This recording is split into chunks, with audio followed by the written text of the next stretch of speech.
Alors, j'invite pour cette première table ronde à vous rejoindre Luc Broussy, donc Vanina Paoli-Gagin, vous êtes sénateur de l'Aube. Bonjour à vous. Benoît Coquard, vous revenez président d'Ignes, directeur général du groupe Legrand. Emmanuel Gravier, président de la FFIE, président du groupe Réseau ELEC.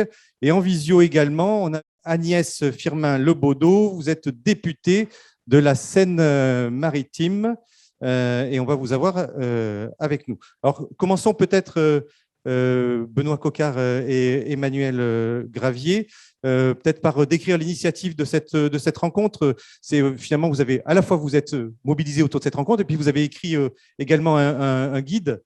Donc, c'est quoi le dessin, c'est quoi l'objectif de tout ça? On a effectivement écrit un petit guide en commun qui est d'ailleurs disponible à l'entrée, que je vous invite à lire. L'objectif de ce guide et de cette rencontre, il est très simple. On constate que dans nos industries, et je ne vais pas reprendre les chiffres cités par Luc, mais le nombre de personnes, notamment âgées, de décès à domicile n'a pas bougé depuis 20 ans, alors que, paradoxalement, les aidants font un travail extraordinaire depuis des années et les solutions techniques pour les aider existent. Les solutions techniques existent, elles sont fiables, elles sont disponibles, elles sont installées par des gens qualifiés et on a des statistiques qui montrent qu'elles réduisent en partie ces chiffres-là. Donc, c'est un peu cette dichotomie entre une situation qui nous semble pas beaucoup évoluer alors même que les solutions sont disponibles qui conduit l'ensemble, je pense, des acteurs de ce marché à faire ce type d'événement pour expliquer en quoi, justement, les solutions peuvent aider les personnes âgées à vieillir chez elles et puis, lorsque nécessaire, en EHPAD. Emmanuel Gravier, oui. Benoît a tout dit. Non, ce qu'on voulait faire aussi avec ce guide, c'est montrer que, bien sûr, qu'il y a des solutions. Il y a des professionnels pour les mettre en œuvre. Voilà. Maintenant, évidemment, il faut que tout l'écosystème de la santé et du vieillissement sache qu'on existe, sache qu'il y a des nouvelles solutions et qu'on peut les mettre en œuvre et qu'elles évoluent. Et qu'il y a effectivement la rencontre du numérique et de la démographie, il y a la rencontre du numérique et la décarbonation, parce que c'est vrai qu'il y a ces grandes tendances. Il y a aussi la tendance des inégalités entre personnes âgées, hein, parce que et la technologie peut araser un peu, peut un peu faire en sorte que ces inégalités baissent. Et encore une fois, il y a tout cet écosystème du bâtiment qui a pris en compte cette grande révolution démographique et qui est prêt à relever tous les défis. Alors, évidemment, il y a du chiffre d'affaires, évidemment, c'est pas que c'est pour faire le bien de l'humanité, mais il y a vraiment des révolutions en cours qu'on aimerait bien vous faire partager très, très rapidement. Et ce guide participe de cet effort de communication. Voilà, merci à vous. Alors, on va commencer avec Agnès Firmin-Lebaudot. Benjamin, on voulait vous poser une question. On va vous mettre en évidence. On voulait vous poser une question. Ça marche bien à distance. Vous entendez bien? Je vous entends parfaitement bien, oui. Voilà, nous également. Une première question à vous, c'est quel regard vous portez sur cette rencontre sur le secteur du bâtiment et du médico-social? Écoutez, moi, je suis ravie de cette initiative. Je crois que Luc Broussy a parfaitement décrit les enjeux qui sont devant nous. Mais juste, je vais vous raconter une anecdote qui confirme à quel point il est urgent et nécessaire que ce genre de rencontre ait lieu pour la prise de conscience, collective de ce qui existe, de ce que nous pouvons faire et parfois de la difficulté que nous avons à mettre en œuvre des solutions. Lorsque j'étais, il y a encore 4 ans, vice-présidente du département, je voulais, lors de la Semaine Bleue, mettre en place et distribuer des chemins lumineux, puisque les chutes la nuit, lorsque les personnes se lèvent à domicile, c'est quelque chose qui engendre derrière ce dont Luc a parlé. Je voulais mettre en place, avec la conférence des financeurs, et distribuer des chemins lumineux. À l'époque, seul Legrand, je ne vais pas faire de publicité, mais était capable de le faire. Eh bien, écoutez, ça n'a pas été possible. Ça n'a pas été possible parce qu'il fallait passer par un appel d'offres, par tout un truc. Et voilà. C'était juste une procédure administrative qui nous a empêchés de faire quelque chose qui, moi, me semblait tellement évident, tellement faisable, que, au bout d'un moment, oui, j'ai baissé les bras, alors que la solution, elle existait déjà il y a quelques années et qu'on doit pouvoir, à travers les modes de financement qui sont les nôtres, se faciliter la tâche pour mettre en place des dispositifs qui existent. Et mon Dieu, mettre un dispositif de chemin lumineux, ça évite une chute, ça évite une hospitalisation et parfois la personne qui ne revient pas à la maison et qui va en EHPAD et qui ne revient jamais à la maison. Donc, oui, je crois que je fais partie de celles et ceux qui pensent qu'on doit avancer maintenant vite.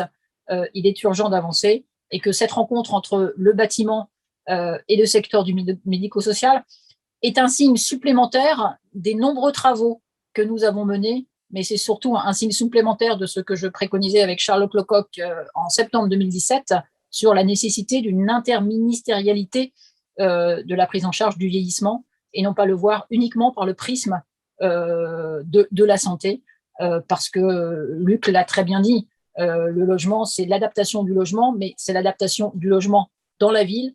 Mais on a parlé aussi d'aller faire ses courses, mais aussi on peut parler d'accès au sport, d'accès à la culture.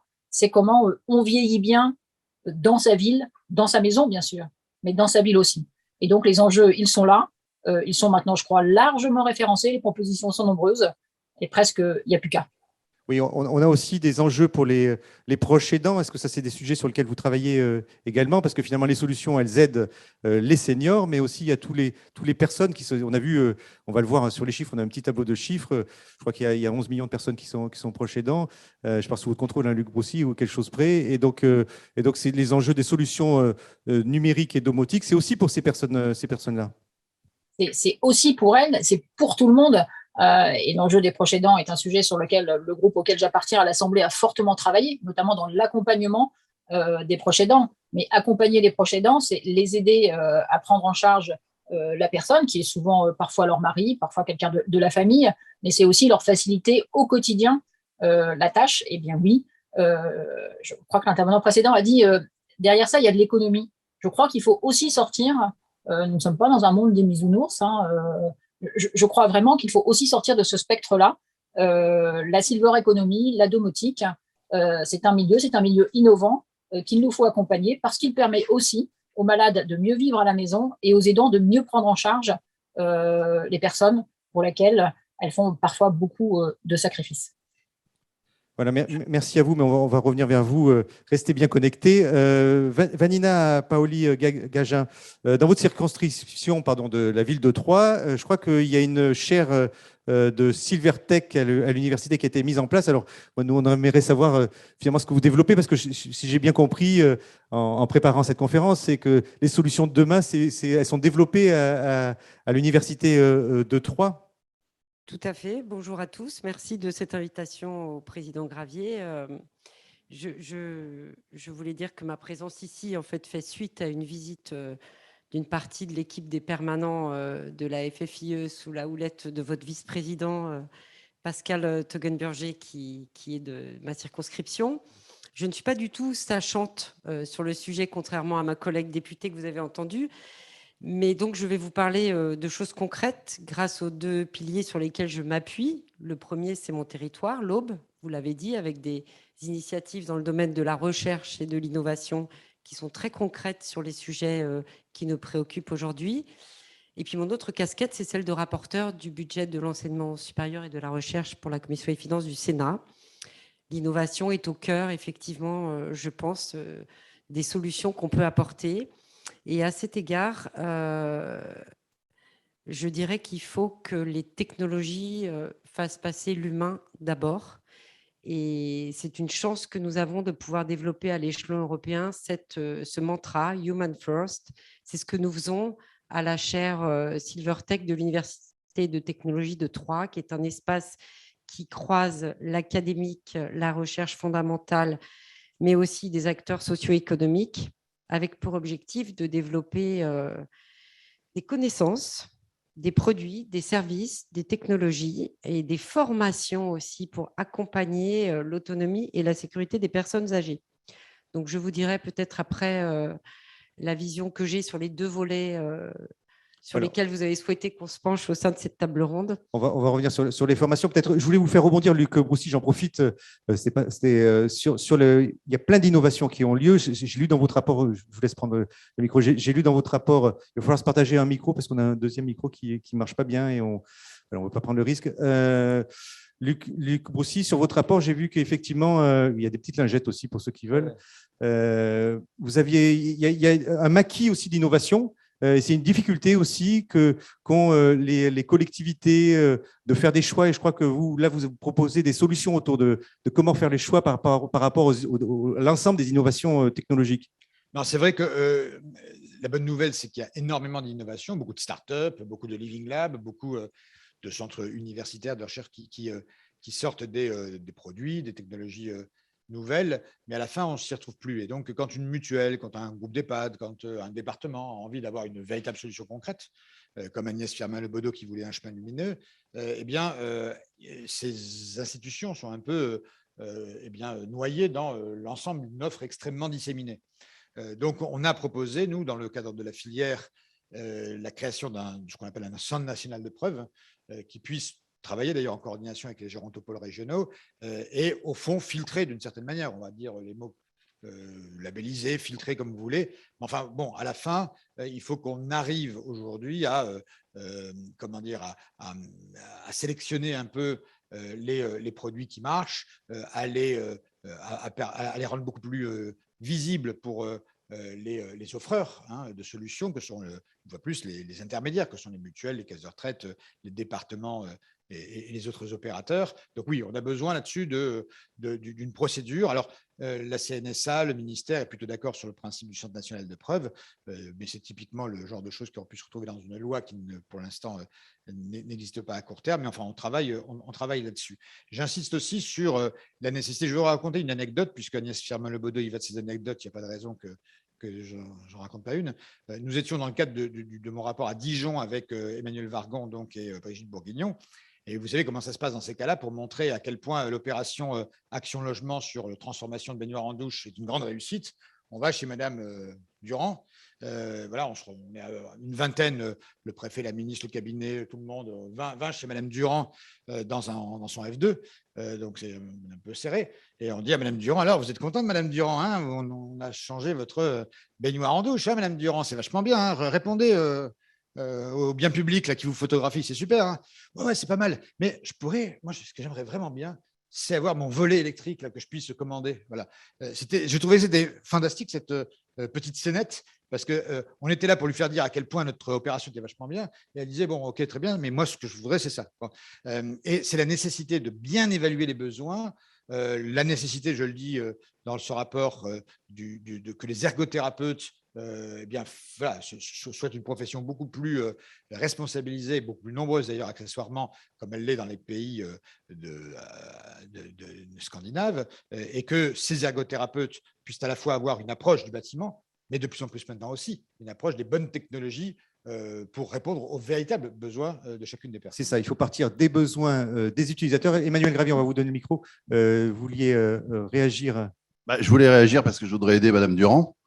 Parce que Madame Durand elle a la solution de s'adresser à un installateur électricien ou Madame Durand elle est dans un EHPAD qui peut avoir des rapports avec cette profession qui est répartie sur tout le territoire, qui, Madame la sénatrice, est en plus à taille humaine, la plupart des entreprises, et travaille dans l'humain en permanence, en tout cas dans la taille humaine, si je puis dire. Et par rapport au volet roulant ou par rapport à tous les besoins qu'elle peut avoir, il faut comprendre qu'on a des solutions, il faut comprendre que les installateurs, les professionnels du bâtiment ont bien intégré cette révolution et ils ont des solutions à apporter de façon très avec une proximité terrible.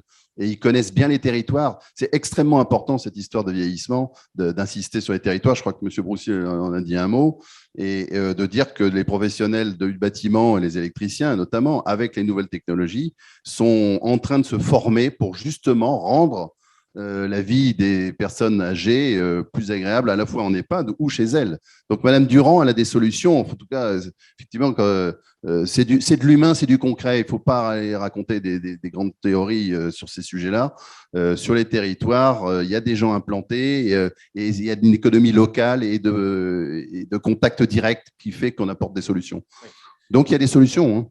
Oui, Vanina, on va récupérer le micro. Vanina Paoli-Gagin, je voulais rester sur sur les innovations parce qu'on peut se dire, mais qu'est-ce qui se passe aussi à l'extérieur? Parce que c'est-à-dire dans les autres pays, est-ce qu'en France, on est en avance ou pas en avance? Est-ce que vous avez une idée des innovations qui sont menées dans les autres pays? J'ai une petite idée. D'abord, je voulais juste, mais pour finalement compléter ce qui vient d'être dit,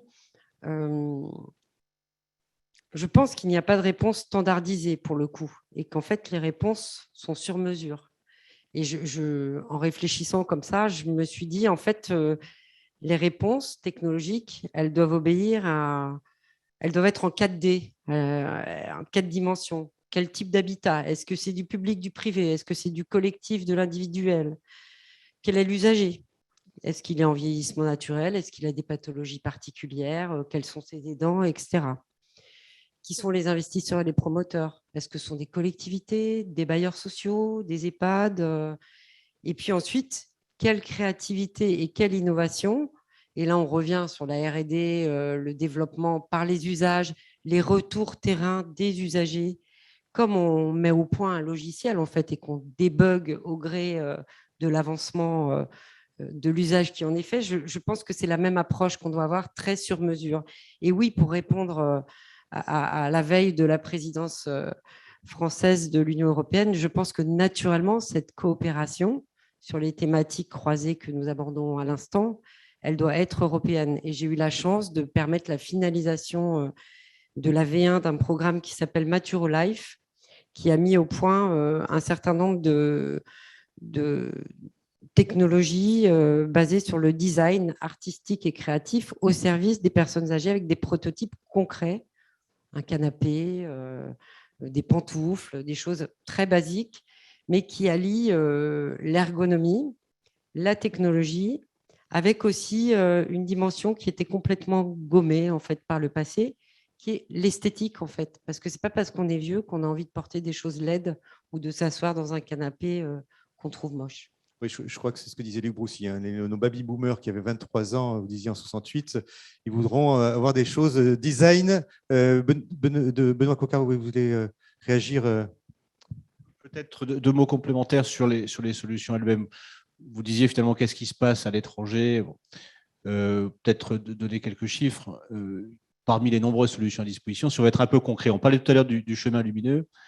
C'est quoi le cheminement lumineux? C'est tout simplement des lumières qui s'allument quand une personne âgée se lève la nuit. Et on sait qu'une des raisons de chute, une des raisons principales de chute, c'est je me lève la nuit, je vais aller aux toilettes, je tâtonne, je tombe. Là, avec des encadrements de portes lumineux, des systèmes d'éclairage et de détection de présence, on trace un cheminement avec le lumière vers les toilettes. C'est juste pour préciser pour ceux qui le connaissaient. En termes de comparaison, prenons un deuxième exemple qui est la téléassistance.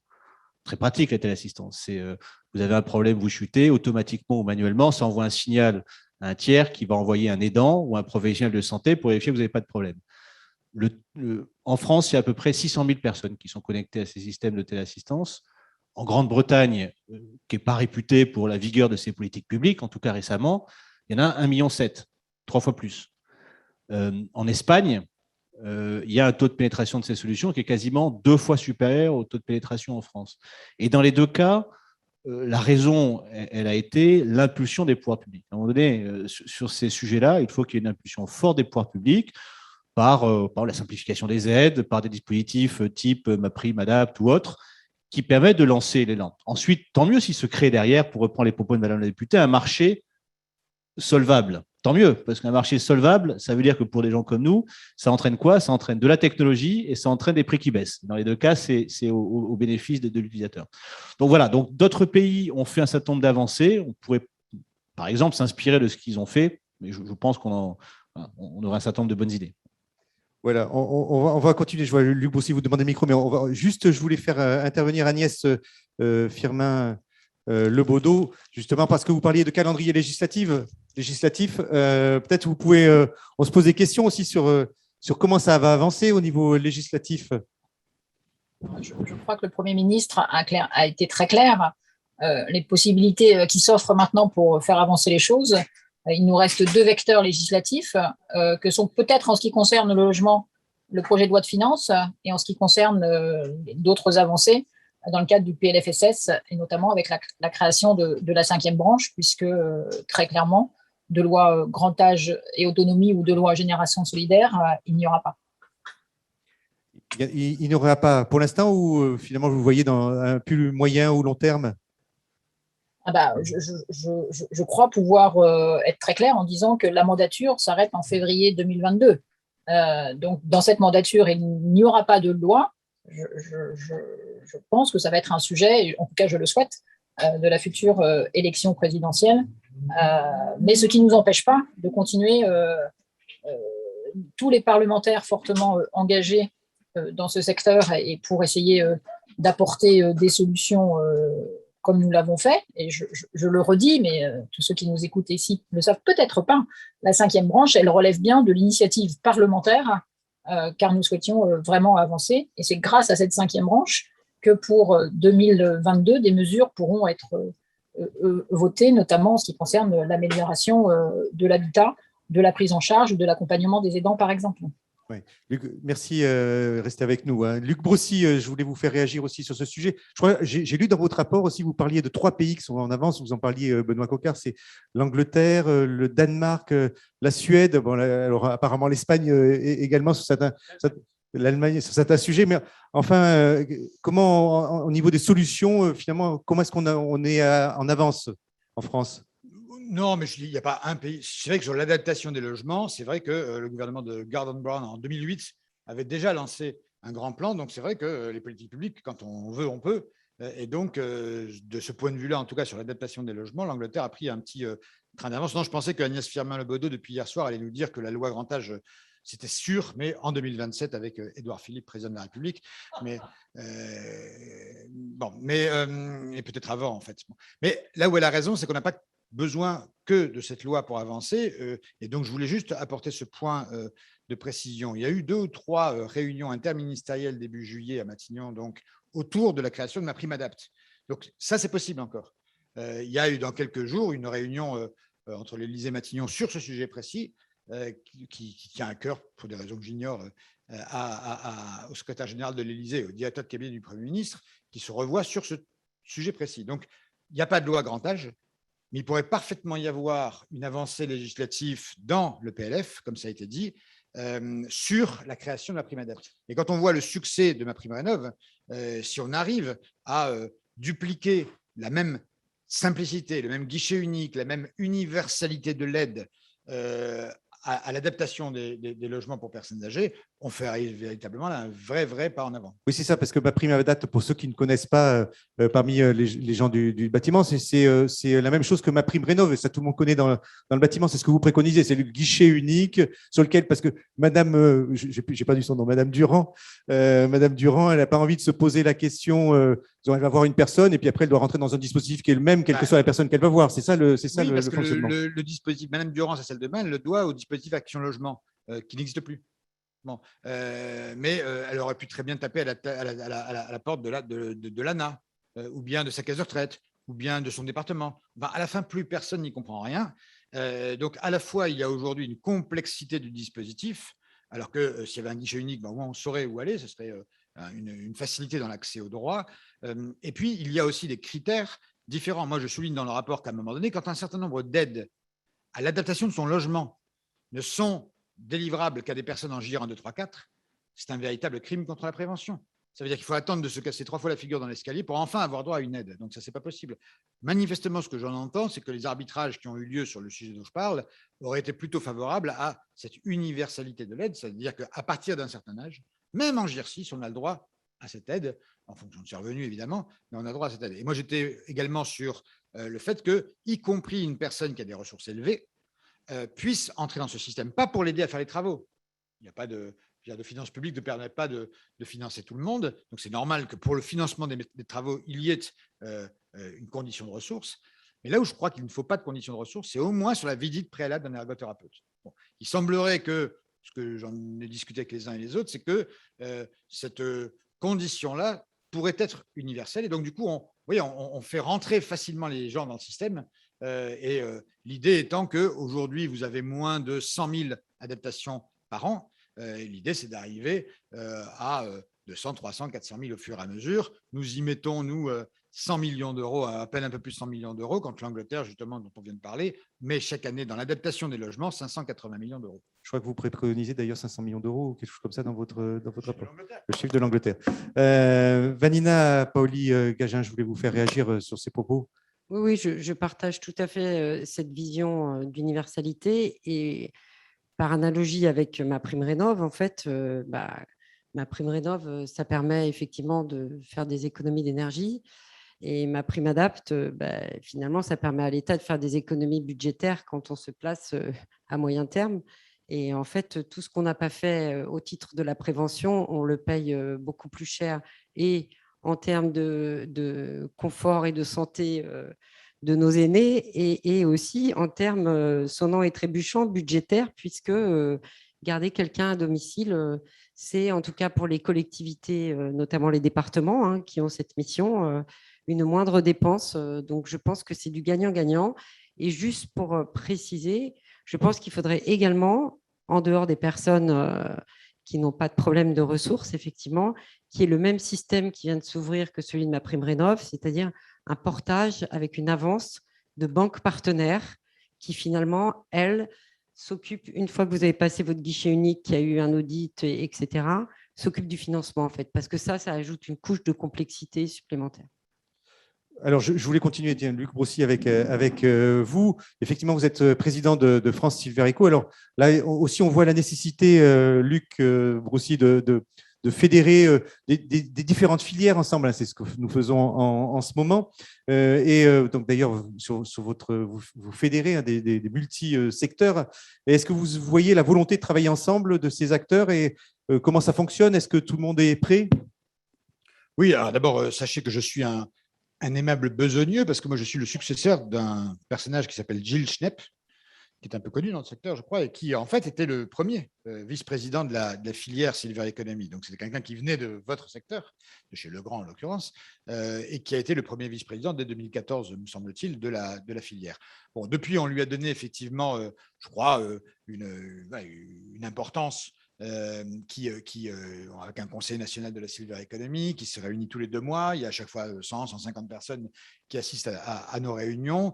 On a des acteurs très divers parce que la Silver Economy, c'est effectivement sa caractéristique. C'est pour ça aussi que parfois c'est difficilement compréhensible. C'est une économie extrêmement panoramique. Il y a j'allais presque dire tous les secteurs économiques, d'une manière ou d'une autre, sont impactés par le vieillissement démographique. Et c'est ça, au fond, la définition de la Silver Economy. C'est pour ça que nous avons des gens comme Florence Delettre, par exemple, de Promotelec, qui travaille avec nous régulièrement dans la filière. Évidemment, Legrand, qui est un pilier de nos activités, mais on a aussi des banques, des collectivités locales, des mutuelles, des acteurs sanitaires et sociaux, et médico-sociaux. Donc voilà, c'est une filière très transversale. C'est sa difficulté parce que parfois, évidemment, c'est plus complexe pour les pouvoirs publics de comprendre ce que c'est que cette filière plutôt que la filière automobile, aéronautique, la filière du bois. On voit à peu près de quoi il s'agit. Nous, c'est une filière un peu gazeuse, un peu parfois plus complexe, mais tellement porteuse d'avenir. Emmanuel Gravier, d'ailleurs, vous êtes adhérent de France Silver Eco et donc quel regard récent, mais fraîchement converti. Non, moi, je voudrais confirmer ou peut-être porter une vision un peu différente de tout ce que je viens d'entendre. Enfin, c'est très bien les pouvoirs publics, c'est très bien, effectivement, il faut qu'il y ait des politiques publiques. Mais dans la vraie vie et dans la vie courante, nous, les installateurs électriciens, intégrateurs électriciens, on est déjà terriblement confrontés à ce vieillissement et on intervient sur des EHPAD et des résidences seniors déjà avec toute cette nouvelle technologie. Et je dois dire qu'à chaque fois qu'on est en contact direct avec ces professionnels de la santé, le fait de leur faire découvrir très concrètement des solutions pour aider leurs résidents à mieux vivre, eh ben, ça apporte une satisfaction humaine. Ce que je veux dire, c'est que derrière toutes ces politiques qui sont envisagées, qui marchent, ou ces sujets transversaux, comme il vient d'être dit, sur la silver economy, le fait qu'il y ait de l'humain et encore de l'humain et des solutions, et c'est un peu ça le but de ce colloque, c'est qu'on dise qu'il y a des professionnels qui utilisent déjà des matériels et des concepts numériques qui permettent de sécuriser les personnes dans leur chambre, d'améliorer l'air qu'il y a dans leur chambre, d'améliorer le confort de leur lit. On travaille aussi sur des sujets de connectivité des mécanismes qu'il y a sous les lits médicalisés. C'est un peu les mêmes d'ailleurs qu'il y a dans les avions, mais enfin l'aéronautique est un peu moins porteuse que le vieillissement en ce moment. Donc, on sait, nous, dans la technologie de la connectique, on a forcé aussi sur ces sujets d'amélioration de position des lits dans les maisons médicalisées. Vous voyez, on est sur des sujets directs qui améliorent, en tout cas qui essayent d'améliorer la situation des uns et des autres. Et je trouve que quand je ne sais plus qui a parlé d'humain, derrière tous ces sujets, effectivement, il y a de l'amélioration concrète.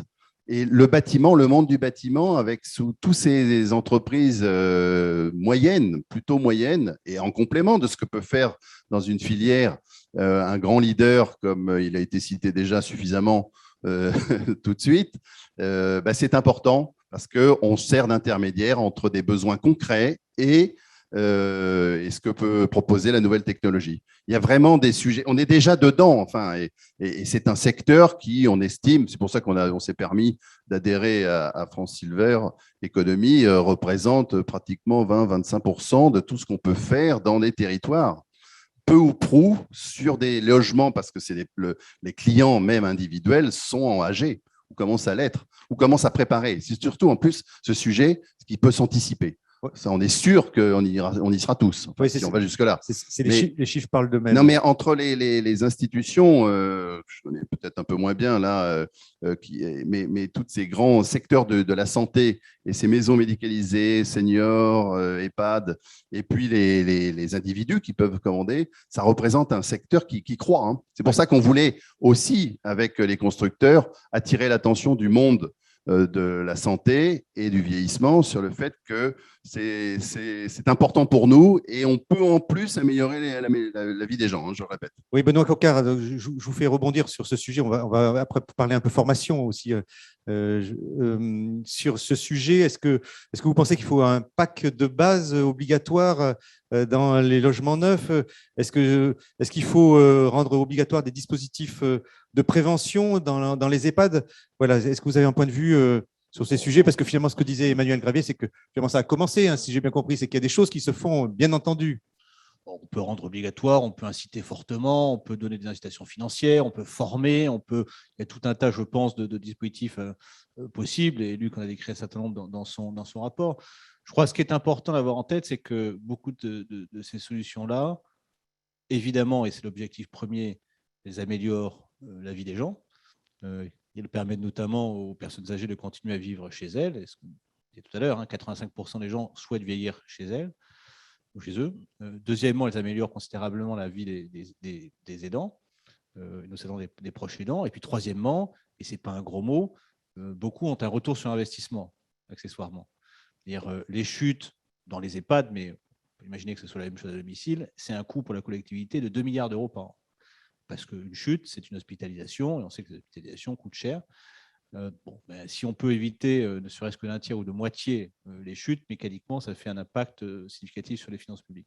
Donc, ce sont des solutions qui sont gagnantes à tous les coups pour les personnes concernées, pour les aidants et pour la collectivité.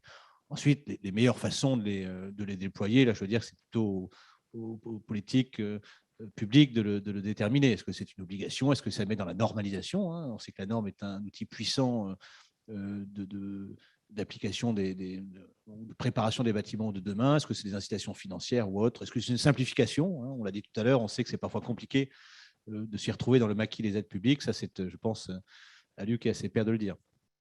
Oui, on peut dire que les solutions existent, il faut les mettre en mouvement et donc tous les voyants sont ouverts. Alors, il y avait un sujet sur lequel je voulais vous amener aussi, mesdames les parlementaires, Agnès Firmin-Lebaudot et et Vanina Paoli-Gagin, c'est quoi les nouvelles compétences? Est-ce que vous avez identifié les nouvelles compétences, les nouveaux métiers qui iraient autour de ces enjeux pour les seniors? On va récupérer le micro. Je ne sais pas si ma collègue qui Agnès, a beaucoup plus d'expérience que moi peut commencer. Moi je les entrevois par le prisme effectivement de la recherche qui est développée et des formations qui sont données en fait aux ingénieurs aussi qui travaillent sur ces recherches. C'est-à-dire qu'en fait, ceux qui travaillent sur les technologies travaillent la main dans la main avec des sociologues, des psychothérapeutes. Et donc, c'est une approche très holistique de la personne humaine en train de vieillir. Et les formations doivent être un peu multidisciplinaires de ce chef-là. Agnès Firmin-Lebaudot. Oui, les métiers nouveaux dépendront des innovations qui vont arriver. Ce dont je suis sûre, et ma collègue l'a très bien dit, l'approche holistique est absolument nécessaire. Donc, l'idée holistique dit, j'allais dire, beaucoup de domaines concernés, mais ce dont je suis sûre, et une fois n'est pas coutume sur ce sujet, je dis bien sur ce sujet, je suis en accord avec Luc Broussy, il n'y a pas des nouveaux métiers à créer, mais il y a sans doute des métiers sur lesquels il va falloir recruter et former, et notamment les ergothérapeutes. Nous avons failli pendant des années sur la prévention, et pouvoir effectuer, est-ce que c'est à 60 ans, à 65 ans, le bilan de son logement et des nécessaires mesures à prendre pour adapter son logement, pour anticiper le fait qu'on puisse vieillir dedans, c'est nécessaire. Ce n'est pas un nouveau métier. Juste, il va falloir inciter les jeunes à se former, à devenir ergothérapeute, parce que c'est un métier qui a de l'avenir, comme beaucoup de métiers dans ce domaine du grand âge ont de l'avenir, et peut-être d'autres le diront mieux que moi, et voilà, il y a plus de 300 000 offres d'emploi qui ne sont pas pourvues. Donc, allons-y, c'est un métier. Ce sont des métiers d'avenir. Pour ce qui concerne la domotique et la silver economy, peut-être plus vers des ingénieurs. Mais après, derrière, il faut des gens pour savoir comment les utiliser, comment bien les utiliser et comment les mettre bien au profit des personnes pour qui elles sont faites. Donc, voilà, la prévention est donc nécessité, comme l'a dit Luc tout à l'heure, de pouvoir adapter son logement, même quand on est en GIR 5, même quand on est en GIR 6, et peut-être même quand on n'est pas du tout en GIR, c'est-à-dire l'anticiper, parce que c'est comme ça qu'on arrivera à bien vieillir chez soi. Et donc, Rénov Adapt, la prime Adapt, tout ce qu'on veut, il y a le PLF et il y a le plan de relance qui nous permet j'allais dire, de copier ce modèle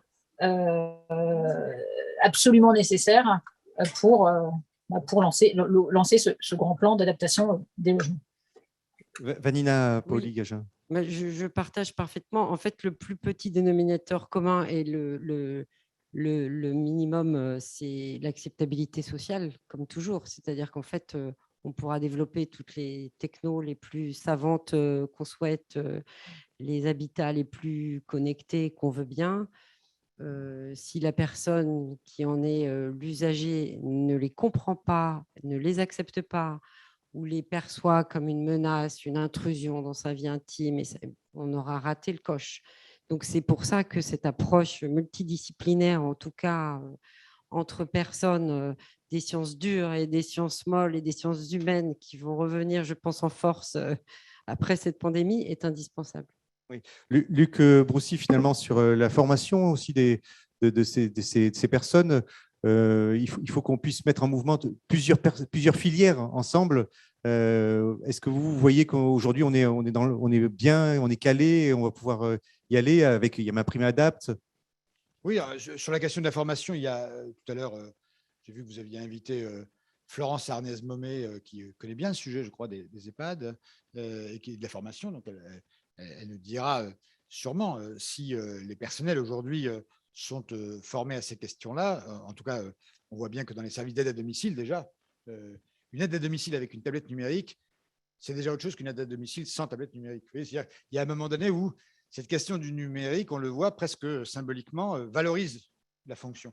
Mais moi, je voulais revenir aussi sur un autre élément qui me paraît essentiel, c'est que toutes ces prestations aussi se développeront peut-être plus sur le B2B que le B2C. Je veux dire, tout à l'heure, on disait il y a un électricien près de chez vous. Oui, certes, mais le consommateur final, lui, d'abord, il est très disséminé par définition et il n'est pas toujours au courant qu'il existe des nouvelles technologies. Donc, d'où l'importance, mais vous voyez, je crois, dans la table ronde suivante, des EHPAD et des résidences seniors, parce que ça va permettre d'implémenter un certain nombre de technologies où on va se dire « Ah, c'est utile, ça marche, donc moi, j'en veux chez moi ».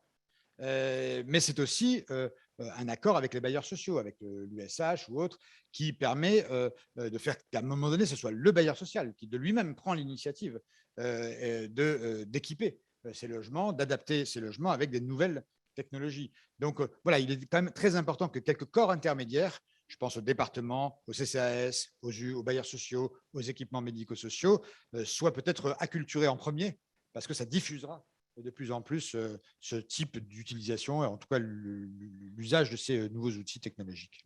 Voilà, cette conférence va dans ce dessin aussi d'acculturer, comme vous dites, toutes les personnes autour de ces sujets. Alors peut-être on va peut-être clôturer cette table ronde puisque ça fait presque 1 heure qu'on est ensemble. On peut les applaudir, on peut vous remercier. Voilà, merci beaucoup à tous et à toutes d'avoir été avec nous. Je vous invite à regagner votre siège.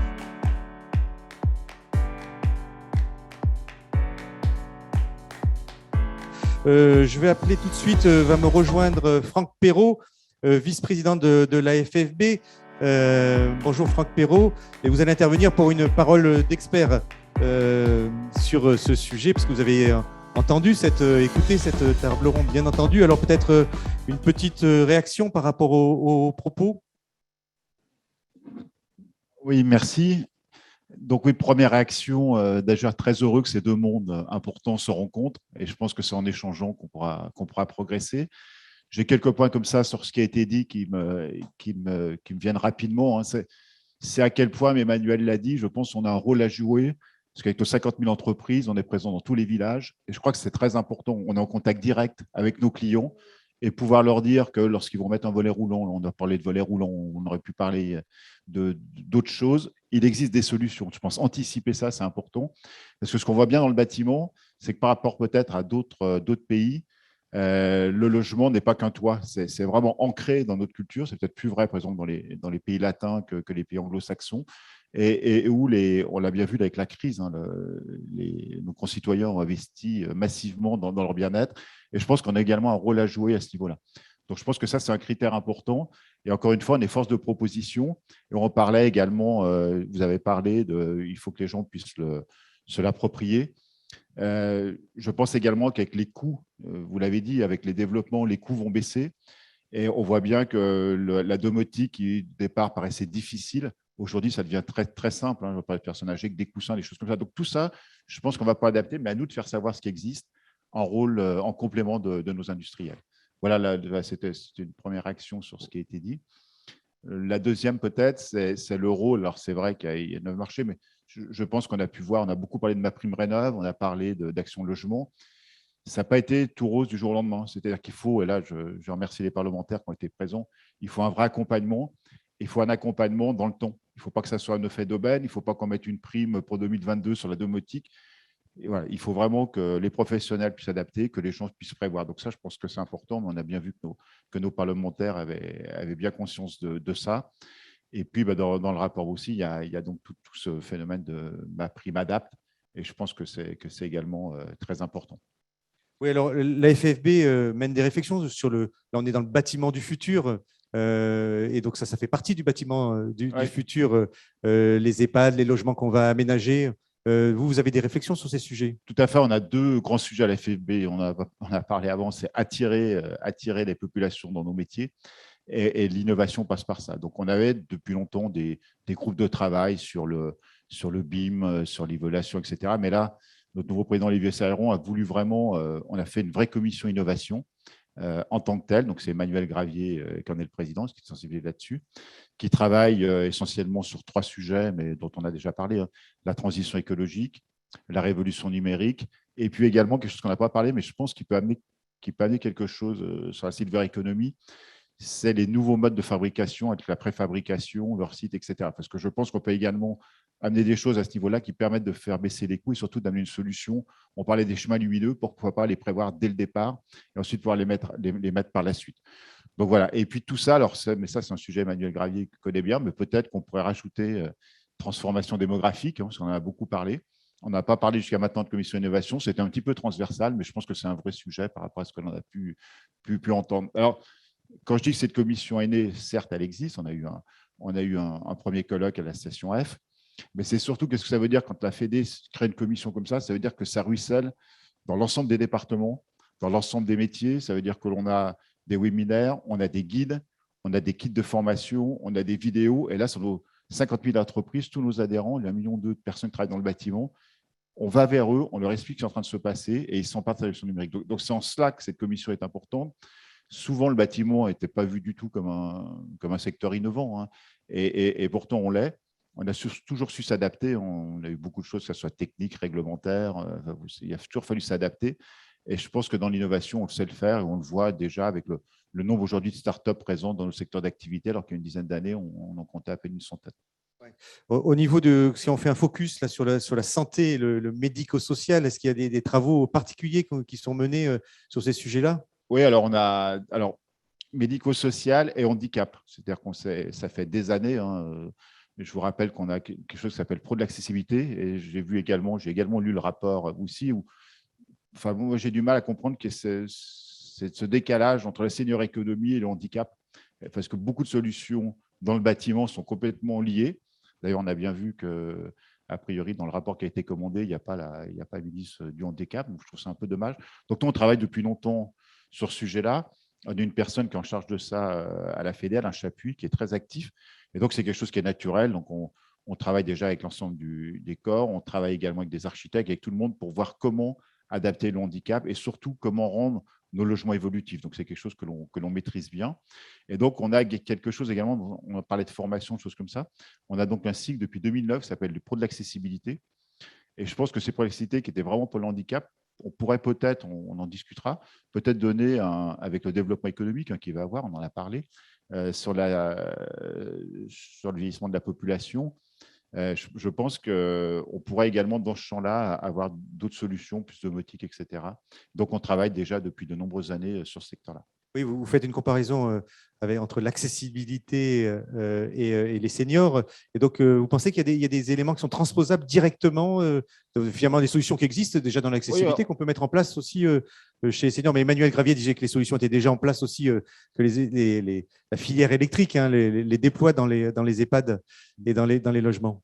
Je dirais que le développement de la domotique et des connecteurs, voilà, aujourd'hui, on parle beaucoup de connecteurs au sein de la commission d'Emmanuel au niveau préventif. Mais aujourd'hui, avec les connecteurs qu'on sert pour le handicap, on peut également pour le vieillissement. On a parlé de la chute, mais on a parlé également, il peut y avoir des fuites, c'est d'ailleurs nommé dans le rapport, il peut y avoir des fuites de gaz, des choses comme ça. Les capteurs nous permettent de faire ça. Donc, pour moi, c'est complètement lié. Et bien sûr, on est là avec la FFIE, on parle beaucoup d'électricité, mais ça touche tous les métiers du bâtiment. Le nombre, moi, je suis métallier. Des marches, des rampes amovibles, électriques, etc. Donc, tous ces soins de handicap, on les a déjà intégrés et elles peuvent complètement répondre au vieillissement de la population et à la silver economy. Ouais. Alors, si on se met en perspective, c'est quoi le logement de demain? Comment vous le voyez face au vieillissement? Ouais, alors, le logement de demain, on l'a bien vu. Alors, déjà, on parle beaucoup du logement existant, mais je pense également, comme pour le handicap, la conception va être différente. C'est-à-dire qu'avec le vieillissement de la population, l'économie que ça va représenter, il va falloir concevoir, étudier des bâtiments autrement. On a beaucoup parlé de logement jusqu'à maintenant, mais on a bien vu dans le rapport, il y a l'ensemble du territoire qui est à prendre en compte. Et donc, peut-être qu'il faudra des dérogations sur certains PLU, parce que si on veut garder les gens chez eux, ou on va parler dans un environnement d'EHPAD, il faut qu'elles soient proche des centres-villes, etc. Donc, je pense que cette évolution du logement va être importante. Et puis, peut-être juste un mot, parce qu'on a beaucoup parlé de logement et tout le monde a cité une anecdote, mais quelque chose qui m'avait beaucoup marqué il y a une douzaine d'années au Japon. Je visitais un centre commercial et je n'avais pas vu à quel point, parce que c'est également des métiers du bâtiment, à quel point les centres commerciaux, à l'époque, il y avait des canapés, il y avait du packaging qui était spécifique pour le vieillissement de la population. Et je pense qu'on parle beaucoup de logement, mais ça touche l'ensemble de l'acte de construire et toutes les différentes activités sur lesquelles on peut intervenir. Oui, au niveau de la filière bâtiment au sens large, vous parlez du Japon. Hein. Comment vous voyez le positionnement de la France? Est-ce qu'elle est en avance par rapport aux autres pays sur ces nouvelles solutions, sur ces nouvelles technologies? Est-ce que finalement vous avez des échanges aussi avec nos voisins européens? Moi, je connais peu le sujet, mais ce qu'on peut dire quand même, ça a été dit précédemment, s'il n'y a pas, même s'il y a une concurrence, comme disait Emmanuel Gravier, s'il n'y a pas une incitation à un moment forte, on a parlé du plan baignoire d'Action Logement, on peut parler de l'action Cœur de Ville aujourd'hui, qui prend en compte également le maintien des seniors en centre-ville. On a beaucoup parlé de MaPrimeRénov'. On voit bien que MaPrimeRénov', c'est une incitation forte, avec un seul guichet, des entreprises labellisées RGE. C'est aussi important, je pense, dans l'économie dont on parle, d'avoir des entreprises qui soient labellisées, pas que ce soit un effet d'aubaine sur lequel on a des plateformes qui ne connaissent rien et qui vont vendre des choses qui ne vont pas être du tout adaptées. Et voilà. Donc je pense qu'il faut une prise de conscience également des pouvoirs publics de manière à faire quelque chose, encore une fois, dans la durée, pas un seul effet d'aubaine. Donc, on a bien vu qu'on est un petit peu en retard. On a entendu les chiffres au niveau de l'Angleterre, de l'Espagne, etc. Mais si les pouvoirs publics ont…